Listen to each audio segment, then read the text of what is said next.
pertanyaan untuk Bang Dokter.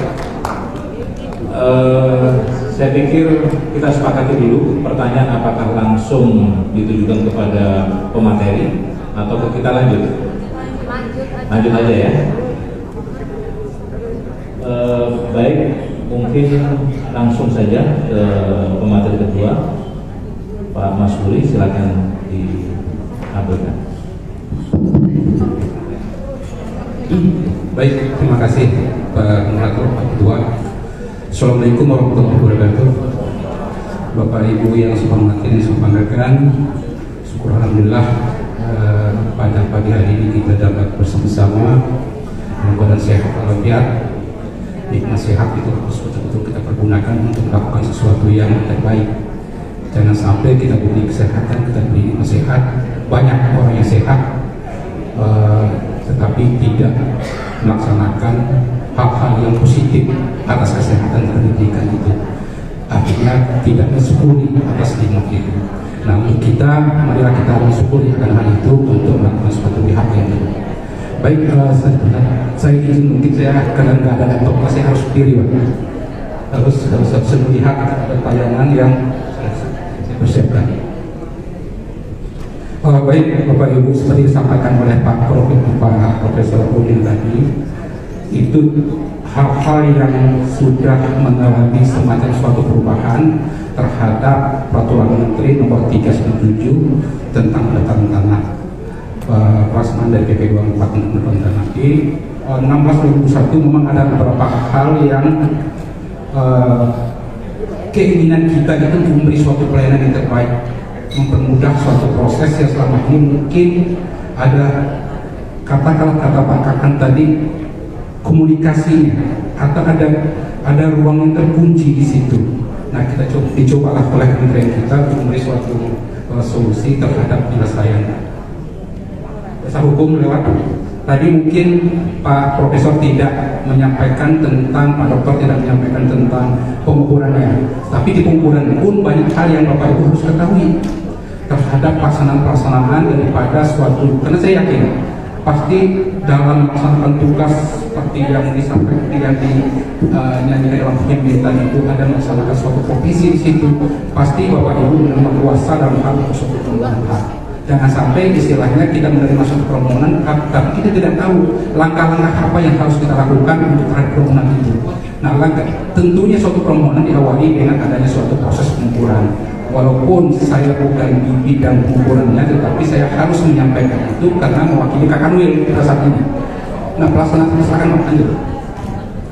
Dalam hal pengukuran, utamanya adalah sekarang ini, kalau dulu ya, kalau di 2497 dan perubahan di 397 pelaksanaan pengukuran itu, pemasangan patoknya dan penetapan batas itu adalah bersamaan pada saat dilakukannya pengukuran dilakukan. Pada saat tersebut dilaksanakan, dipasang patok dulu oleh pihak-pihak yang akan mengajukan permohonan, baru bisa dilaksanakan pengukurannya, dilaksanakan penetapan batas. Nah, sekarang dengan adanya perubahan ini, sebelum permohonan masuk ke BPN itu sudah harus dilaksanakan, pematoknya sudah dilaksanakan, sudah ditetapkan, akhirnya dibuat ada surat pernyataan bahwa batas sudah dipasang, itu dipotret, dipoto itu sebagai lampiran dari permohonan. Kenapa? Karena selama ini sering terjadi keterlambatan penyelesaian pengukuran itu adalah karena para pihak tidak ada di tempat untuk melaksanakan pengukuran, terutama tanda batas. Kalau pemohon pasti sudah siap sedia, tapi tanda batas tidak ada. Jadi sebelum permohonan masuk, usahakan oleh pemohon itu mengumpulkan pihak-pihak berbatasan untuk menyaksikan pemasangan tanda batas di patok situ, dilampirkanlah pernyataan itu sudah ditekan oleh mereka di berkas permohonan. Nah, pada saat dilaksanakan pengukuran itu harus dibaca oleh petugas ukurnya bahwa ini sudah benar, tidak ada komplain lagi. Mudah-mudahan dengan demikian akan ada suatu percepatan terhadap penyelesaian daripada proses pengukuran itu. Bagaimana kalau tidak dilaksanakan pada saat itu? Ya, masih dimungkinkan. Jadi itu pun tidak mengunci bahwa itu harus dilaksanakan sebelum permohonan masuk. Pada saat setelah permohonan masuk itu masih dimungkinkan dilaksanakan sepanjang bisa menghadirkan para pihak. Jadi sebaiknya aturannya sudah mengarahkan sebelum dilaksanakan permohonan masuk BPN, hal itu sudah ada. Itu suatu perbedaan yang untuk mempercepat dalam hal proses BPN. Karena apa? Karena sudah masuk BPN itu waktu kita sudah berjalan.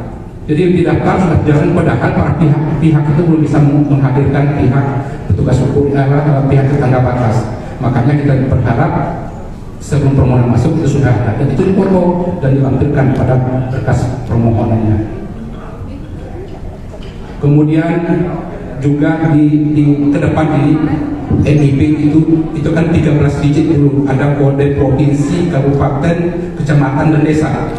Nah nanti enggak, cuman ada kode provinsi dan kabupaten. Jadi kecamatan dan desanya sudah nggak ada kodenya lagi. Tujuannya apa? Untuk mempermudahkan kalau ada pemekaran. Selama ini kalau pemekaran kita harus merubah NIP segala macam, karena berubah desa. Nah nanti sudah nggak ada lagi karena sudah per kabupaten dia. Jadi nggak ada lagi perubahan NIP nantinya dalam hal untuk NIP. Dan selama ini itu juga menjadi hambatan dalam proses kita melaksanakan validasi data. Banyak pemekaran yang belum dilaksanakan suatu perubahan nomor hak, nomor NIP, nggak bisa tervalidasi, dan itu juga menghambat kita untuk melaksanakan apa yang namanya desa lengkap. Ada kewajiban kita dalam rangka PTSL ini untuk mendeklarasikan ada satu desa setelah desa lengkap, tapi kita masih terhambat karena masih banyak objek di dalam desa itu yang seharusnya dia sudah berpindah ke desa lain, tapi secara administrasi pertanahan masih tercatat di desa tersebut. Sementara kita coba klik untuk desa yang sebelahnya yang baru, bidang itu belum tercatat. Nah itu suatu hambatan-hambatan kita juga yang untuk memerlukan suatu pemikiran ke depan bagaimana untuk proses membuat hak, proses NIP yang sudah ada itu supaya bisa segera dilaksanakan. Di samping untuk masyarakat sendiri juga untuk kita BPN sendiri memvalidkan data kita. Karena banyak sekali desa-desa pemekaran, apalagi Tangerang Selatan, pasti banyak, karena ini bekas pemekaran dari kabupaten, wilayahnya pasti akan terjadi suatu banyak data-data yang di administrasi kita belum sesuai dengan kondisi yang sebenarnya. Baik, selanjut untuk peraturan nomor ukur yang teknis yang domain kita di BPN mungkin saya tidak menyampaikan, tetapi yang ada keterkaitan dengan suatu proses yang dilakukan oleh Bapak Ibu, itulah yang harus kita sama-sama pelajari di sini. Itu tadi dari segi pengukuran. Kemudian lanjut PBT itu adalah bagaimana bentuknya, itulah di kita PTSL. Lanjut.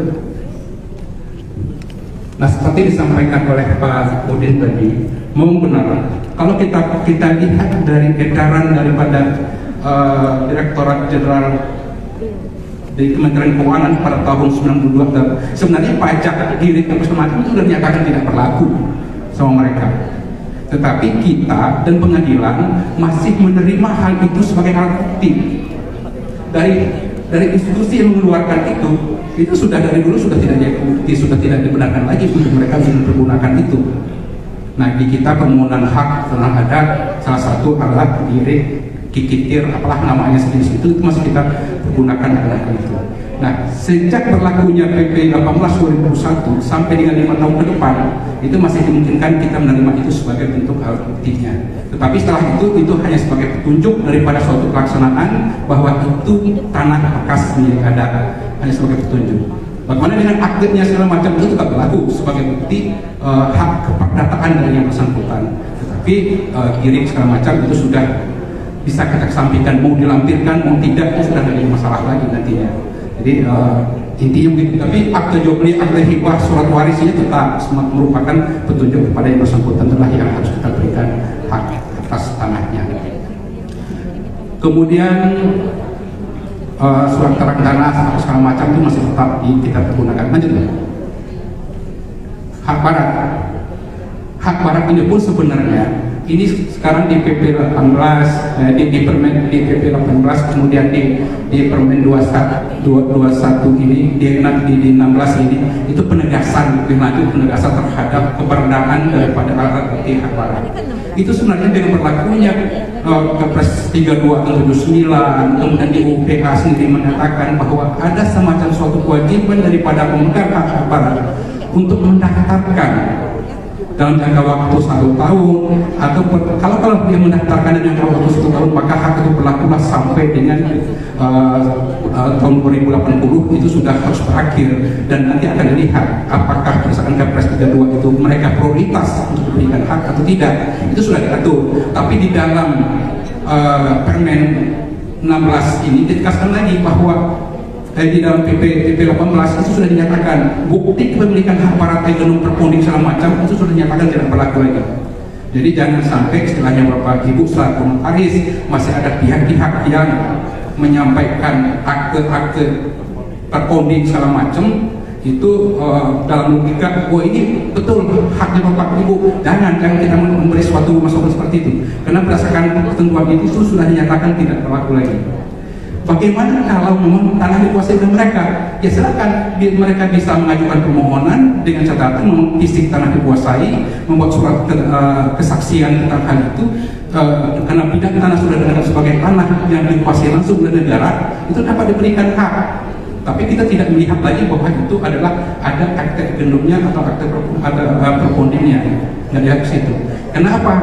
Karena banyak sekali terjadi gugatan-gugatan yang didasarkan kepada ekonom perpunding itu, yang secara fisik bidang tanah itu ada kalanya sudah jadi perkampungan. Kalaupun menang pihak pemegang induk, tetap tidak bisa dilaksanakan. Menggusur suatu kampung itu suatu hal yang sangat sulit. Itu banyak terjadi di Kota Bogor, mulai dari Ayani sana itu sampai ke daerah Parung itu ada suatu akta agendum itu dimenangkan. Tapi mereka tidak akan bisa. Tapi mereka menjual putusan itu kepada pihak-pihak yang tidak mengerti. Kalau Bapak Ibu tahu di Jatikarya itu ada perumahan Hankam TNI, itu cukup rumah perwira. Itu pun menang pemegang agendum di situ. Tapi tetap aja itu nggak bisa dieksekusi terhadap itu. Karena di situ apa? Karena fisik tanah sudah dikuasai, itu sudah terbit hak pakai di situ. Walaupun hak pakai itu dinyatakan batal, tapi sampai saat ini Menteri Keuangan belum mengeluarkan persetujuan untuk pembatalan hak pakai itu. Nah, itulah kondisi kenapa hak agendum HRPA itu sudah harus dinyatakan akte-akte agendum terpunding itu dinyatakan tidak berlaku lagi, dan tanah sudah dinyatakan sebagai tanah yang masih negara. Memang harus demikian, karena kita sudah punya UPH, kenapa lagi kita masih ada dualisme lagi seperti itu dari semua. Asalnya silakan kita mengatakan berasal dari bekas itu, tapi itu tidak kita perlukan lagi dalam suatu proses ke depannya, karena melihat gap permasalahan fisik. Ada yang lucu di Cibubur itu ada area tanah sertifikat sudah terbit hak milik atas nama karyawan Depdagri dan BPN. Kemudian ada gugatan, menang mereka. Bunyi putusannya apa? Silakan untuk menguasai sepanjang tidak ada penguasaan oleh pihak lain. Kan rancu sekali suatu putusan itu. Jadi mereka sibuk mencari yang kosong, dapat kosong dipasang pelang, dan di situ sudah ada sertifikat yang terbit oleh BPN. Itu terjadi hal-hal demikian. Makanya dari kementerian kita mencoba untuk mengatasi akan hal-hal itu dengan mengeluarkan suatu peraturan-peraturan yang ke depannya diharapkan tidak ada lagi suatu permasalahan yang seperti itu. Lanjut. Ini seperti disampaikan oleh Pak Udin tadi, bahwa kemarin memang tidak ada suatu kewajiban, suatu ruang bagi PPAT sebelum membuat akte melaksanakan pengecekan secara fisik. Nah, sekarang dengan adanya permen ini, dan untuk kenyamanan Bapak Ibu sendiri dalam hal membuat akte, kenapa? Karena pengecekan sekarang kan online. Online itu saya tidak menyatakan online itu ada semacam suatu kelemahan segala macam. Memang ada setiap suatu inovasi pastilah ada suatu yang bagus. Di samping itu ada juga sesuatu yang mungkin punya suatu katakanlah kekurangan sedikit.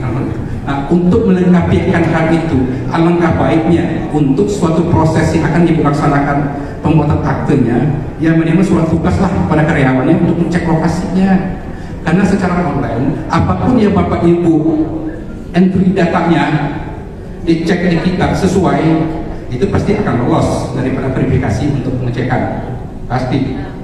Apakah itu sertifikatnya sertifikat aspal, tetapi yang jelas nomor segala macam itu sudah sesuai, di kita akan terverifikasi bahwa itu sama atau sesuai dengan kondisi yang ada di kantor. Tapi yang Bapak Ibu pegang itu belum tentu itu merupakan sertifikat yang betul-betul serikat pendidikan. Nah, dengan adanya mungkin diminta kepada karyawan untuk melaksanakan pengecekan ke lokasi, minimal ada semacam suatu kenyamanan bagi kita nanti. Oh, memang benar, fisiknya memang dikuasai oleh si penjual, fisik dikuasai oleh punya tanah. Itu suatu poin yang sudah kita dapatkan dan untuk memberi suatu kepastian bagi kita.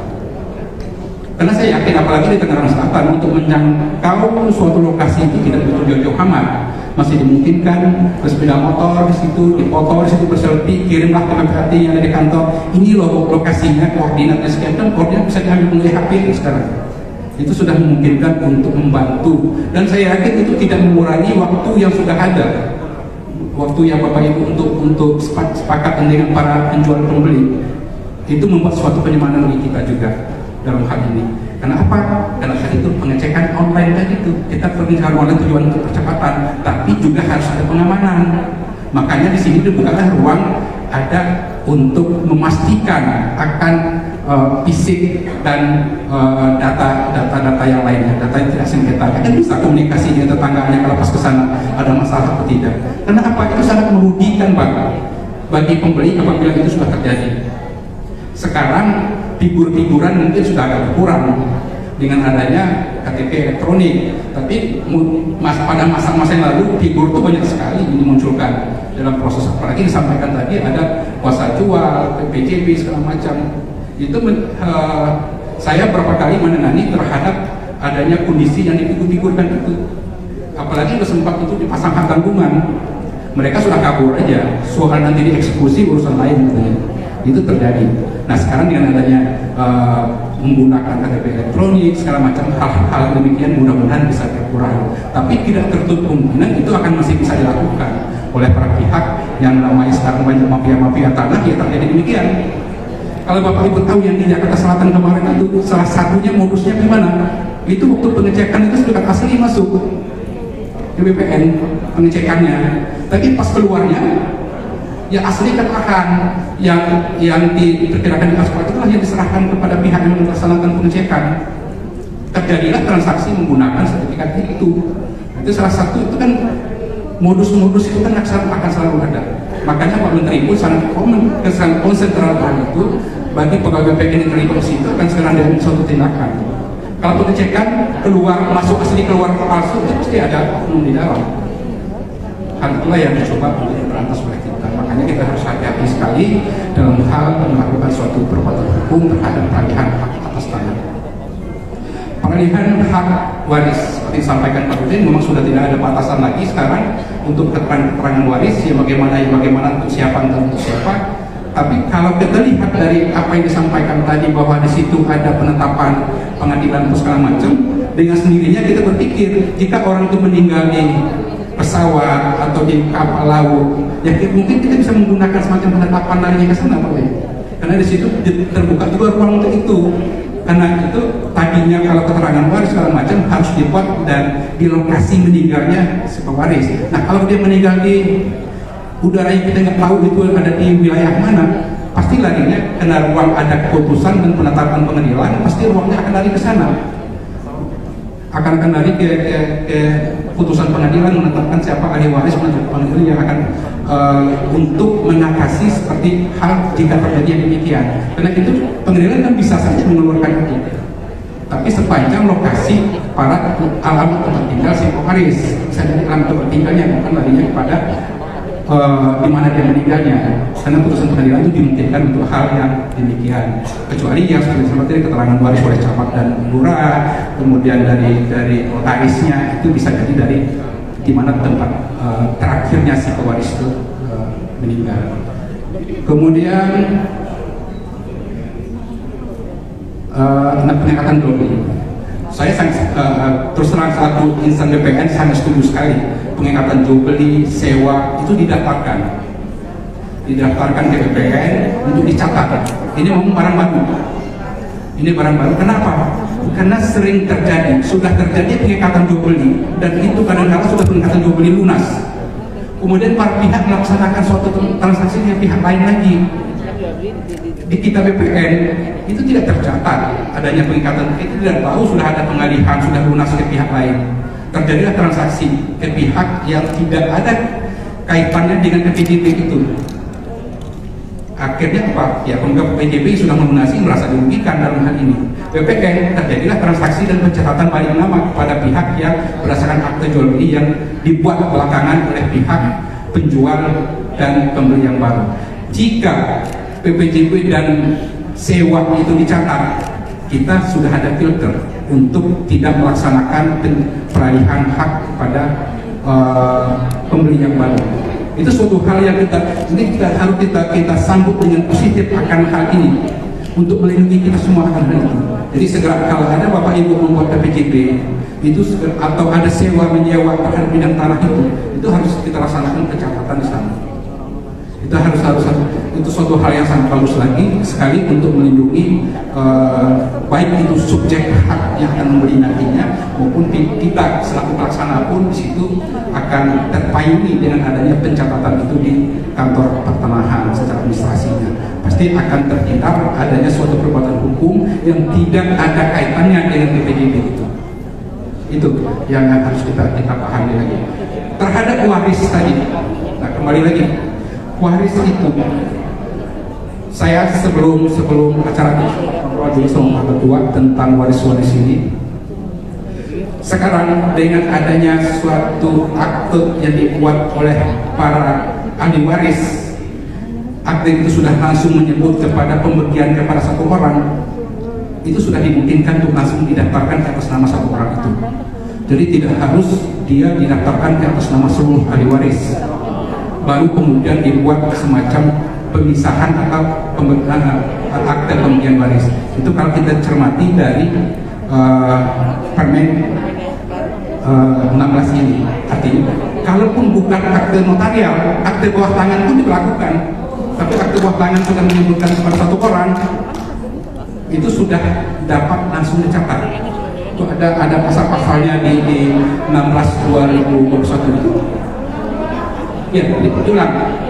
Jadi kalau kita cermati dari ketentuan tentang pencatatan waris yang ada di Permen 16/2001, atas bidang tanah yang diwariskan oleh pewaris itu, apabila para ahli waris sudah membuat akte, langsung di akte menyebutkan kepemilikan. Kalau ahli waris lebih dari satu orang dan dia menyebutkan bahwa hak atas itu sudah langsung menyebutkan pada satu orang, dia bisa langsung mencatatkan dan mendaftarkan pewarisan itu kepada satu orang. Jadi tidak harus dicatat ke atas nama seluruh ahli waris. Itu aturannya. Saya hanya menyampaikan aturan yang saya baca terhadap Permen 16. Itu hal yang baru mungkin bagi Bapak Ibu semua. Dan itu pun tidak harus akte yang surat di bawah tangan pun ya atas kesepakatan para ahli waris itu dimungkinkan. Kenapa? Sekarang kita di PTSL itu sudah dilaksanakan hal seperti itu. Ahli waris sudah langsung membagi-bagikan secara bawah tangan atas bidang tanah mereka. Nah, tinggal nanti Bapak Ibu koordinasi soal perpajakan BPHTB-nya. Itu saya nggak bisa menyampaikan apakah BPHTB ini dikenakan potongan 60 juta atau potongan ahli waris yang 300 sekian juta. Bapak berarti itu silakan nanti untuk dibahas lebih lanjut. Berarti tidak perlu APHB, Pak? Nah, kalau untuk waris seperti itu tidak diperlukan akte pemisahan hak bersama lagi. Masalahnya implementasi di kantor pertanahannya bisa nggak, Pak? Makanya ini hal baru, sama-sama kita bertahan hal itu. Pertanyaan nanti saya menyampaikan dulu terhadap hal-hal yang saya temui di dalam ini. Pak Udin pun mungkin sudah memahami itu. Ini cukup menarik terhadap ini. Ya, ini hal-halnya cukup menarik tentang waris itu. Saya pun mensyukuri akan hal itu. Ada hal itu. Bahkan tadi saya ngomong dengan Pak Ketua, kalau dimungkinkan ke atas pewarisan itu, jika ahli waris itu tidak akan memiliki akte bidang tanah itu mau langsung dijual, kalau dimungkinkan bisa langsung dibuatkan akte, ahli waris bisa membuatkan akte jual beli, tapi belum diatur. Nanti mungkin suatu hal yang masukan yang bagus juga terhadap bidang tanah warisan yang ahli waris tidak ada akan memiliki bidang tanah itu, dia akan menjual. Kenapa harus didaftarkan? Tinggal dia langsung jual. Kenapa? Di dalam pengadaan tanah untuk pembangunan kepentingan umum, tanah warisan, walaupun sudah bersertifikat, itu tidak ada. Kita minta mereka, kamu daftar dulu, catat dulu dengan nama ahli waris baru kamu lepaskan. Tidak. Dengan cukup dengan surat keterangan waris yang mereka miliki, ahli waris sudah bisa melepaskan tanah warisannya. tambah mereka harus mencatat. Nah, hal itu mungkin suatu poin yang tadi sampaikan oleh Pak Ketua tadi, itu suatu hal yang baik saya pikirkan. Jika tanah itu tidak akan dimiliki oleh ahli waris, tapi kalau dia akan dimiliki, ya silakan mereka daftar untuk pencatatan selama ahli waris. Itu suatu hal-hal yang mungkin ke depan saya rasa, karena sudah diawali dengan adanya pengadaan tanah seperti itu, Pak. Pengadaan tanah tidak harus ada pencatatan semua ahli waris dulu baru dilepaskan. Jadi bisa itu juga bisa ambil alih. Bisa dimungkinkan mereka untuk masuk, tapi di sini itu belum diatur. Tapi sebagian itu sudah dilaksanakan. Sudah pernah ada pelaksanaan seperti itu beberapa negara. Mudah-mudahan ke depan pimpinan kita pun akan memikirkan akan hal itu. Kemudian ya, itu secara garis besar apa yang ada perubahan-perubahan terhadap 397 yang ada di dalam Permen 16 2021 terhadap pelaksanaan pendaftaran tanah khususnya. Saya coba juga untuk menyampaikan ke Bapak Ibu tentang mungkin selama ini, sebelum saya masuk ke rumah Golong 3 ini, banyak juga terjadi pengalihan hak seperti disampaikan oleh Pak Dokter tadi, bahwa ada pengalihan hak pakai hak milik satu rumah susun kepada warga negara asing, itu dengan aturan yang ada baik tentang rumah susun maupun di sini itu dimungkinkan, tapi dengan mencoret adanya hak bersama itu, karena warga negara asing tidak dapat mempunyai hak dengan hak GB, karena di bawah satu rumah susun itu landasan itu adalah HGB, sementara mereka tidak bisa mempunyai hak dengan HGB, maka hak milik bersamanya dihapus. Jadi kalau ada satu rumah susun di sana kena pengadaan tanah misalnya di salah satu ujungnya yang punya orang asing, dia tidak dapat bagian terhadap hak bersama tanahnya, karena ada kemungkinan seperti di MRT itu ada sebagian tanah milik bersama punya penghuni itu terkena pengadaan tanah. Itu walaupun hanya 24 meter atau 100 meter, itu uangnya dibagi untuk 300 penghuni di situ dengan besaran sesuai dengan MPP mereka. Nah, apabila orang asing yang punya di sana, dia nggak dapat karena dia tidak ikut memiliki hak bersama itu. Itu perlu ada suatu ketegasan di situ. Alhamdulillah ini sudah diatur akan hal yang demikian itu.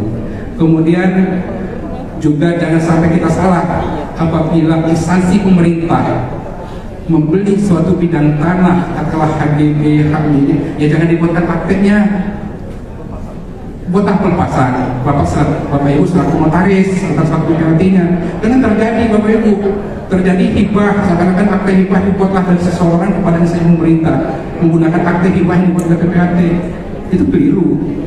Karena subjek haknya tidak dapat mempunyai hak yang dilepaskan itu, yang jual itu.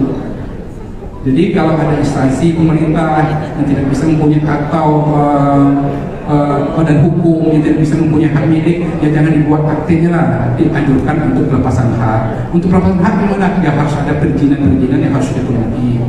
Itu yang jangan kita hantam promo terhadap itu. Jadi mereka sudah sepakat buat aktenya. Nanti proses untuk pemberian haknya kita yang repot di BPN.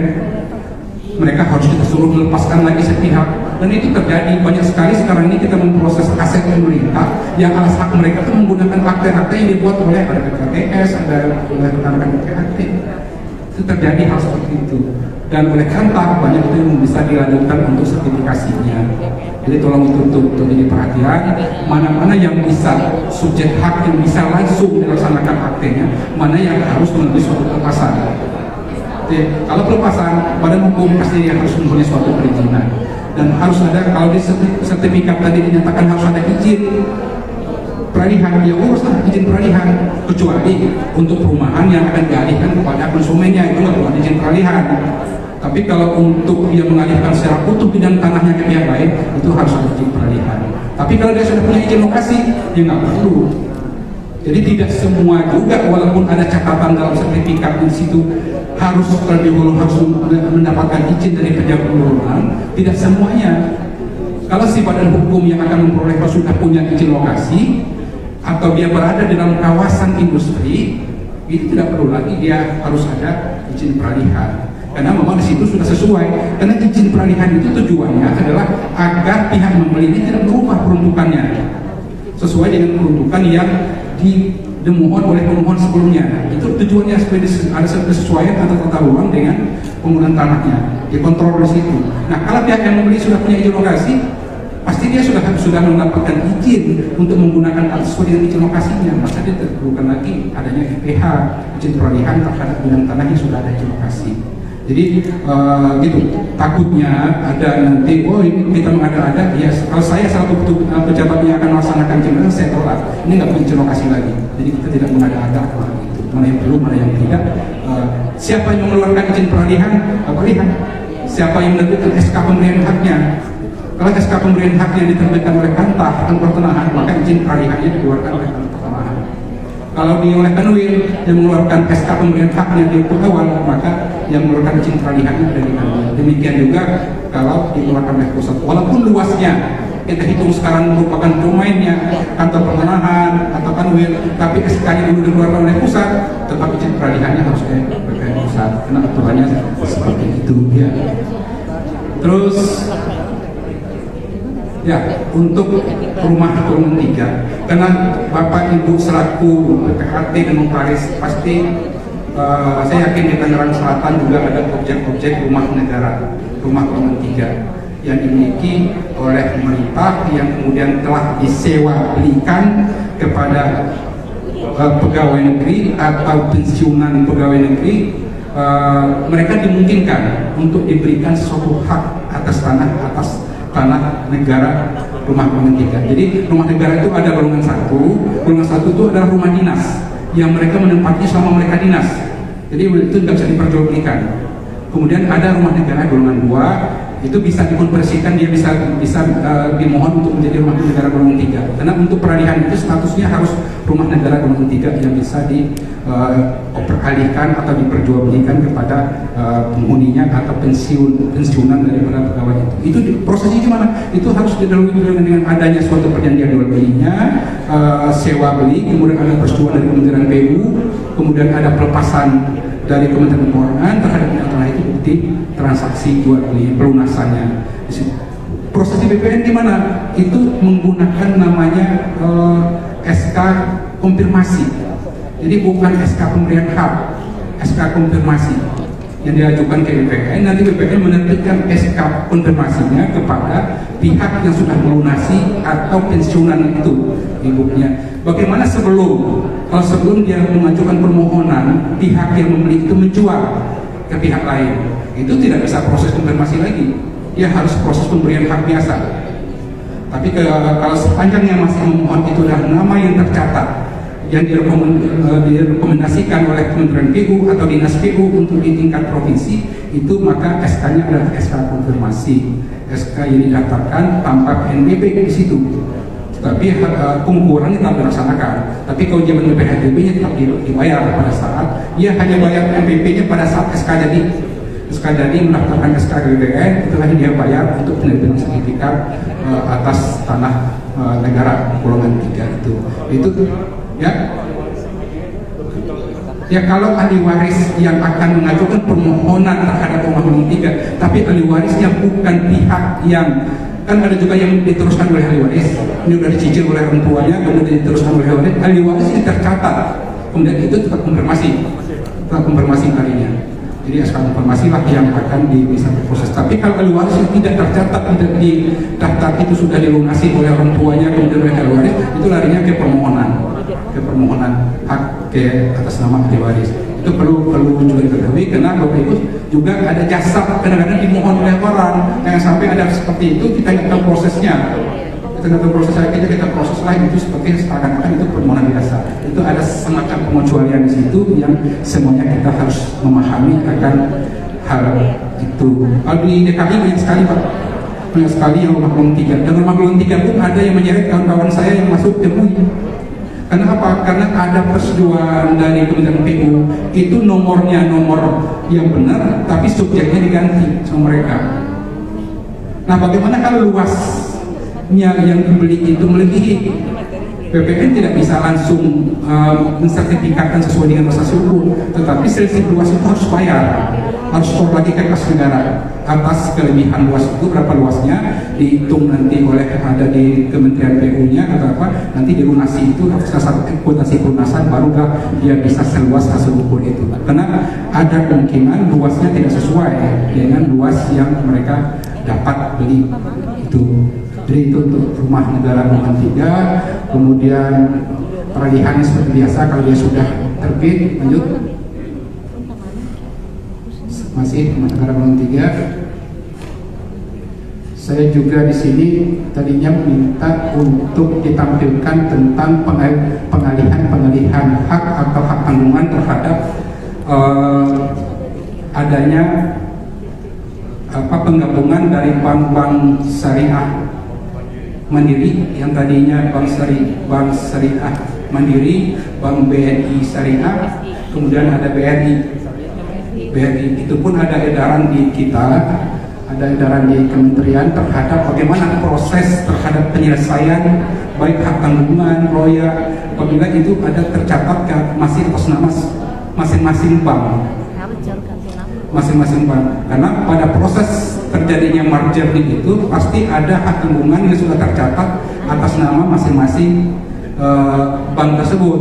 Mungkin di BNI-nya ada hak tanggungannya, kemudian di BRI sendiri ada, dan bank syariah mandiri juga ada. Nah, terhadap hal yang demikian, untuk hak tanggungannya, yang pertama terhadap subjek hak dulu, subjek kreditur ini, mereka harus mendaftarkan karena dia menggabungkan dirinya ke BRI, dulunya dia menggabungkan diri ke BRI, maka dia harus mengganti nama, ganti nama menjadi bank syariah BRI-nya ke BRI dulu. Dia menggabungkan diri, tadinya bank syariah Indonesia, bank syariah mandiri, bank BNI-nya menggabungkan diri. Nanti setelah dia menggabung 3 itu baru mereka merubah nama menjadi Bank Syariah Indonesia. Jadi ada 2 tahapan dia. Pertama tadi itu yang BNI dan mandirinya mengganti menjadi BRI. Ya, setelah situ dengan adanya akte perubahan namanya menjadi Bank Syariah Indonesia, dia ganti nama menjadi Bank Syariah Indonesia lagi. Jadi ada tahapan itu. Ketemu nggak? Lanjut, Mbak.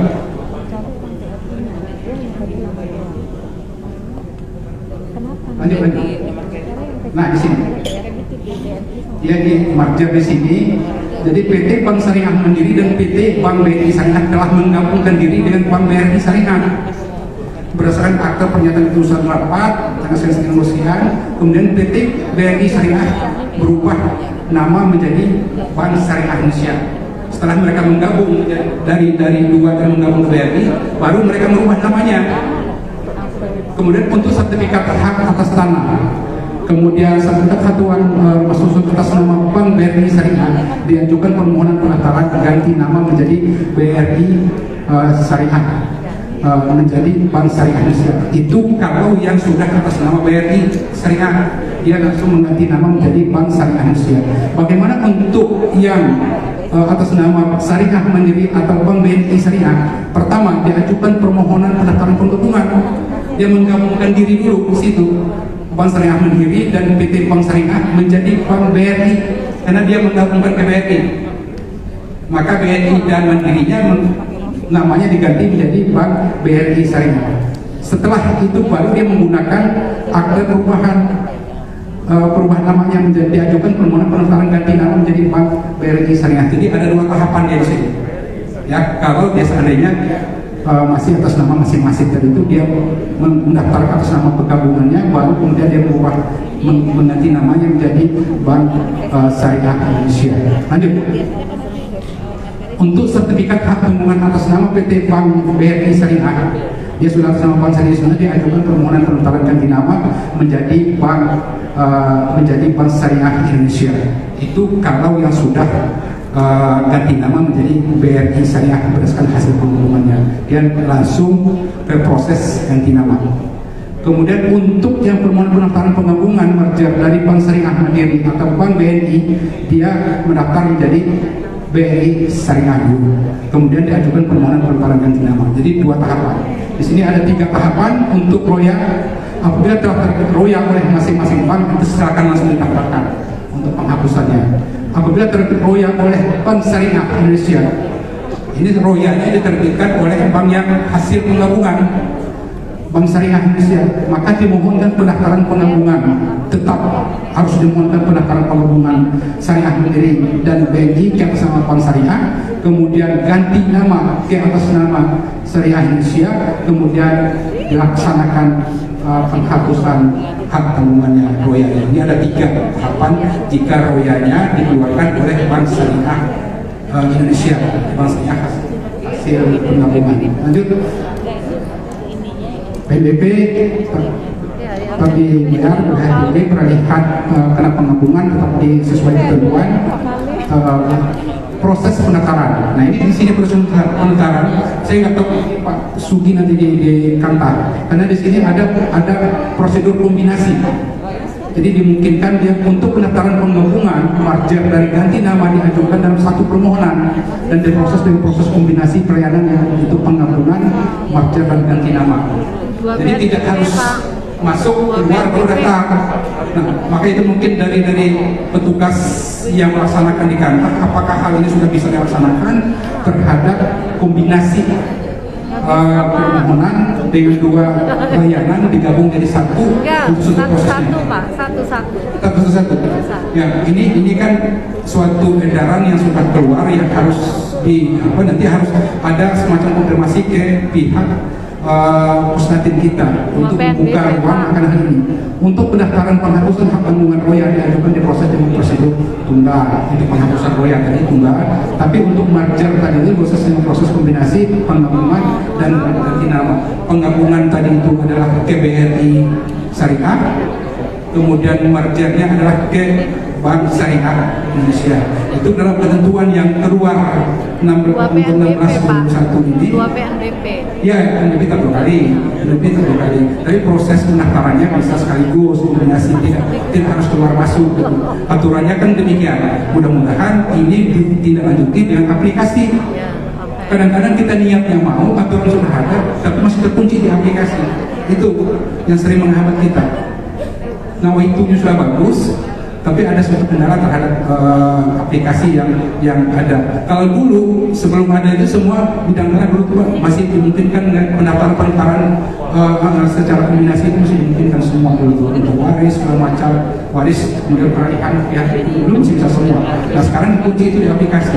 Sekarang dibuka lagi nih dalam aturannya adanya suatu permohonan yang dapat dilaksanakan secara kombinasi ini. Mudah-mudahan hal ini telah disampaikan, sudah dikoordinasikan dengan yang berwenang terhadap aplikasi itu untuk dimungkinkan pendaftarannya sekaligus antara merger dan ganti nama.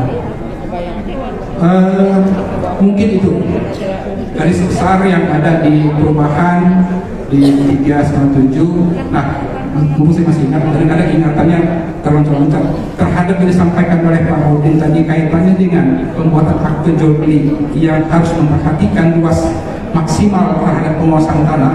Itu harus diperhatikan. Jangan sampai istilahnya terjadi suatu peralihan yang seseorang itu sudah melebihi batas. Nah, berdasarkan Permen ATR nomor 18 tahun 2016, saya tidak salah itu di situ sudah mencantumkan batas maksimal penguasaan atas pertanian oleh satu keluarga. Itu untuk daerah yang tidak padat itu 20 hektar. Untuk daerah kita yang padat hanya sekitar 6 hektar penguasaan oleh satu orang terhadap tanah pertanian ya, terhadap tanah pertanian. Bagaimana dengan tanah pertanian yang absented? Jika sudah terjadi suatu pengalihan itu sudah terjadi, maka kita akan mengingatkan pihak pembeli bahwa dalam waktu 1 tahun dia sudah harus mengalihkan ke pihak lain atau dia pindah ke lokasi tanah pertanian itu. Kenapa? Karena kita pun objek-objek PDSL kita banyak juga terdapat, terutama di daerah Pandeglang, daerah Lebak, itu tanah pertanian yang dimiliki oleh orang luar dan itu tetap harus kita daftarkan. karena dia selaku subjek hak harus kita daftarkan untuk mendapatkan sertifikat. Tapi kita ingatkan mereka harus mengalihkan bidang tanah itu kepada pihak yang berhak. Jika itu tidak dilakukan, maka itu apalagi nanti sudah muncul bank tanah, itu merupakan salah satu objek daripada bank tanah nanti yang akan diambil sebagai modal di bank tanah terlantar, tanah absente segala macam, itu akan diambil alih oleh bank tanah yang sudah berakhir haknya yang tidak dikuasai. Itu merupakan asal modal daripada bank tanah untuk ke depannya, dan itu dalam waktu dekat akan segera direalisasi oleh hal itu. Mungkin itu yang bisa saya sampaikan Bapak Ibu. Lebih kurang mohon maaf, silakan nanti kalau ada hal-hal yang perlu dipertanyakan secara publik ke Kantah maupun ke Pak Udin dan saya. Terima kasih. Assalamualaikum warahmatullahi wabarakatuh.